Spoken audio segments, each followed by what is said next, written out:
Okay, K24 Integra. Got all my parts list right here. So, K24 Integra. Bought this car. I didn't buy it. I traded a Civic that I had built over the years. I traded a Civic for it, title for title. Car was all stock, other than like some strut bars, some lowering springs, and that's about it. B series, the B18A1, ran okay. Idled really bad. I don't know if it had cams in it.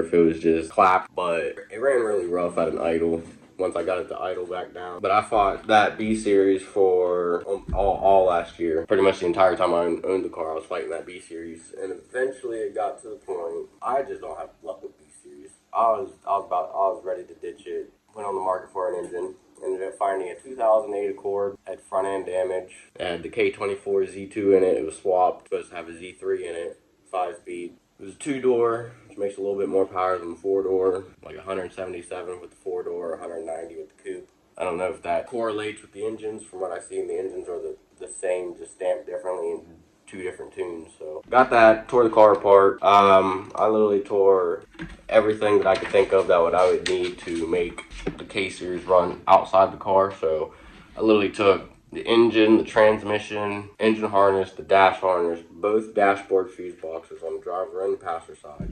Engine bay fuse box, took the ignition and key with the immobilizer. The immobilizer does work. Neutral safety switch, I have it.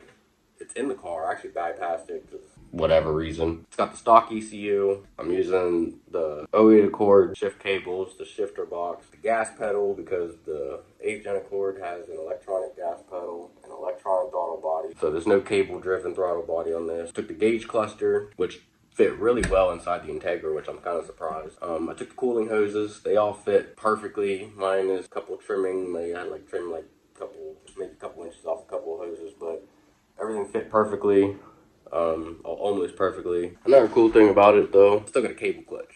I didn't hydro convert it. Because the way my fuse box, the Accord fuse boxes are stuffed in my dashboard. The driver's side, where you would put a master cylinder and the conversion kit to hydro convert this car, my fuse box is right there. So if I did hydro convert it, I'm gonna have to change setup a little bit with the wiring. But if I think I'm just gonna leave it how it is and just leave the cable clutch, because the cable clutch is super heavy. Like even on the stock clutch, it almost feels like a stage 3.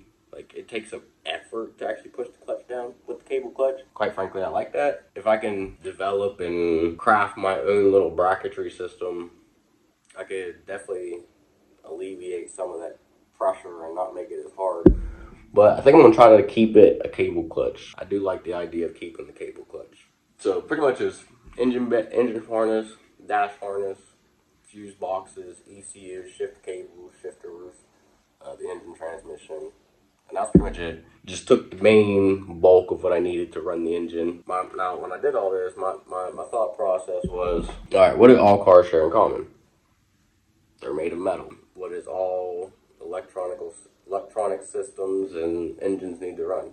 A power and a ground source to complete a circuit. So my idea is if I take everything from one car, stuff it into another car, it works just the same. It's just a different shape of the chassis. So essentially how my car works is it's a 2008 Accord stuffed inside of a 98 Integra.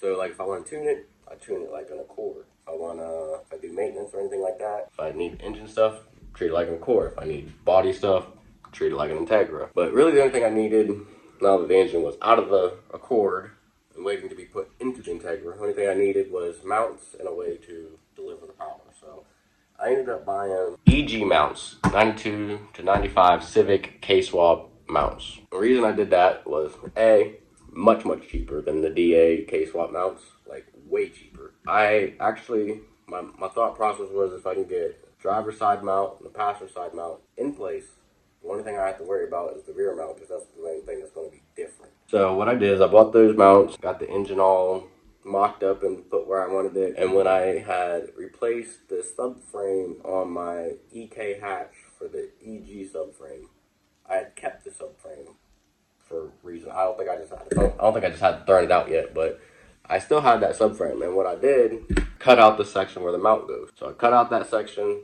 on the EK subframe, put the EG mount onto the piece I cut out, welded that to DA subframe. So that's how the engine mounts work. I had to buy an adjustable fuel pressure regulator because every K series is a returnless system. So I had to buy an adjustable fuel pressure regulator. I bought a gauge for it because the regulator I bought for it didn't have a gauge mount, so I had to put an inline gauge to read fuel pressure. I got EP3 axles. Now, anything with the EP3 axles is you take the inner cups of the axles that plug into the transmission, flip them. So you put the passenger axle on the driver's side and the driver axle on the passenger side. It keeps the axles from binding. Why? I don't know, but it works. I use an RSX half shaft. The Accords are just too long. I got a K24 CRV billet post mount. I didn't have to get a billet one, but it wasn't expensive. So got the post mount so I could use the EG K-swap mounts with it. I had to upgrade the fuel pump because obviously the K series being bigger than the B series requires a little bit more fuel, and Integra's pump just wasn't gonna keep up with the K series. Now my radiator, this is kind of interesting. So my radiator, my upper hose to my radiator to the engine. The upper hose is the 08 Accords, trimmed down a little bit. Now my lower radiator hose is actually the upper B series hose for the radiator. So what I took the upper one, put it on the bottom, flipped it upside down, and the S curve is perfect to fit the little piece for the cooling system off the block. It's a perfect little snake right to the lower part of the radiator. So that was like perfect. I don't know how I thought of that, but it was perfect. And then I got the aluminum radiator. And the radiator and the axle, I had acquired those in a trade, so I didn't have to buy those. So that's another reason, or another place I saved money.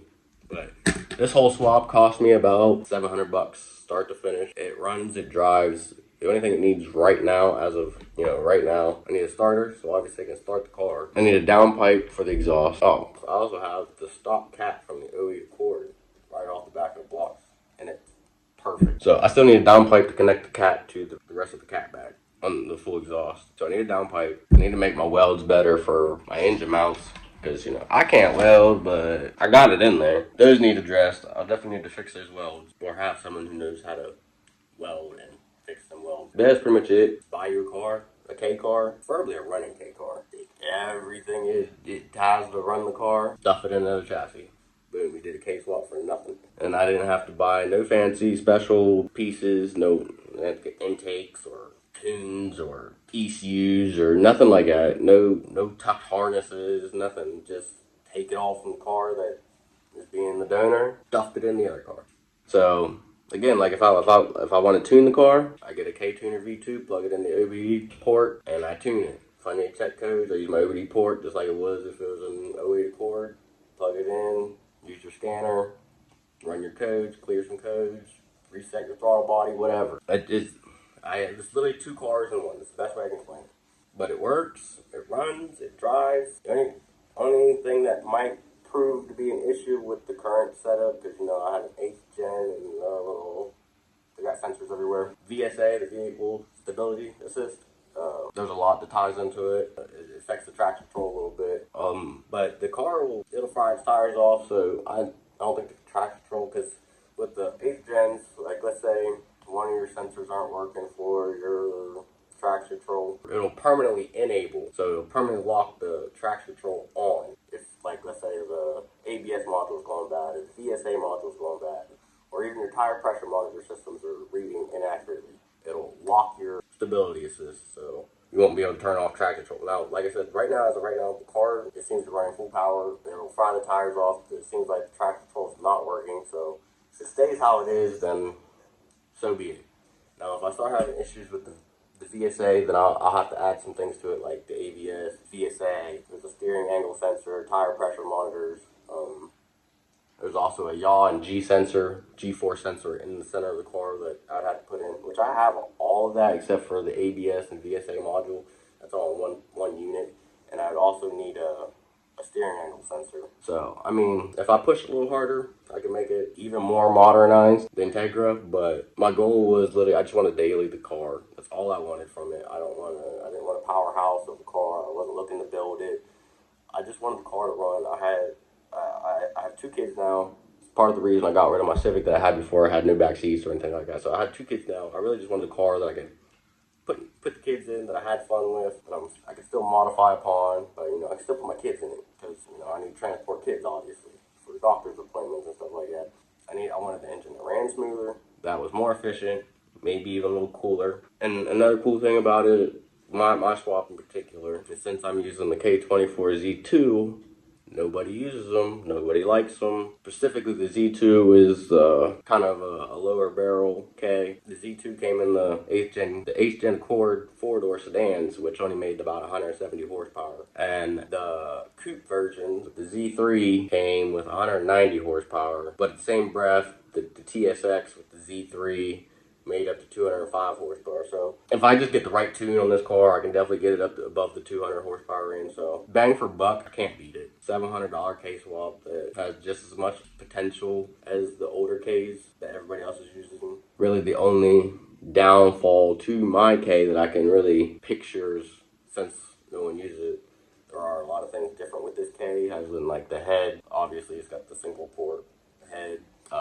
The block, I couldn't just throw a K20 head on it without doing some custom stuff to make it work. So it's not like the older Ks were a little bit more interchangeable. But at the end of the day, it's K-Series. Got about the same potential as any of the older K-Series. And it's doing exactly what I planned and wanted it to do. So that was a quick rundown of the K24 Integra. And yeah, pretty much it. Super easy, I got the car done in about a week. Like, engine in and first fire up about a week. First time I drove it was about another 2 weeks because I was fighting a fuel issue. But yeah, that's my $700 K24 Integra.